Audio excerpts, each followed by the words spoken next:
ബേരിക്കയിൽ വൈദ്യുതി പോസ്റ്റ് കടലിലേക്ക് ചിരിയുന്ന ഞെട്ടിക്കുന്ന ദൃശ്യങ്ങൾ. കടലാക്രമണത്തിൽ മുകൾ ഭാഗത്തുണ്ടായിരുന്ന തിട്ടയിടുകയും വൈദ്യുതി തൂൺ കടലിലേക്ക് ചെരിയുകയുമായിരുന്നു.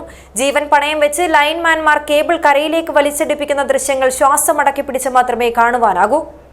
Beautiful and excellent quality furnitures are giving pride to every home. Tamam Furniture World, most popular furniture brand in Kerala and Karnataka. Tamam Furniture World, Uppala, Bandiyod, Udyavar, now at Mangalore.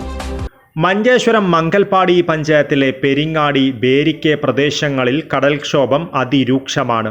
ഇതേ തുടർന്ന് 5ഓളം വൈദ്യുതി തൂണുകൾക്കാണ് നാശം സംഭവിച്ചത്. ഇതിൽ ഒരു തൂൺ കടലിലേക്ക് ചെരിയുന്ന ഞെട്ടിക്കുന്ന ദൃശ്യമാണിത്. കടലാക്രമണത്തിൽ മുകൾ ഭാഗത്തുണ്ടായിരുന്ന തിട്ട ഇടിയുകയും വൈദ്യുതി തൂൺ കടലിലേക്ക് ചെരിയുകയുമായിരുന്നു.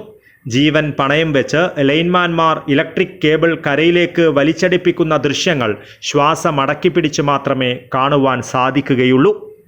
കടലാക്രമണത്തിൽ തീരത്തെ നിരവധി കാറ്റാടി മരങ്ങൾ കടപുഴകി ലൈനിലേക്ക് വീണതാണ് തൂണുകൾ ഇത്തരത്തിൽ നിലംപതിക്കുവാൻ കാരണമായത്. തൂണുകൾ ഇനി പുനഃസ്ഥാപിക്കുവാൻ പറ്റാത്ത രീതിയിലാണുള്ളത്. റീറൂട്ട് ചെയ്ത് വൈദ്യുതി വിതരണം നടത്തുവാനുള്ള ശ്രമങ്ങളാണ് KSEB നടത്തുന്നത്. പ്രദേശത്ത് 20 തൂണുകൾ ഇപ്പോഴും അപകടാവസ്ഥയിലാണ്. പ്രദേശത്തെ 1 കിലോമീറ്റർ ചുറ്റളവിലുള്ള ഏകദേശം 50 വീടുകളും അപകടാവസ്ഥയിലാണ്. റോഡ് പൂർണ്ണമായും കടലിൽ ഒലിച്ചുപോയതിനാൽ പെരിങ്ങാടി മുട്ടം പ്രദേശവുമായുള്ള ബന്ധവും തടസ്സപ്പെട്ടിട്ടുണ്ട്. News bureau, Kasaragod.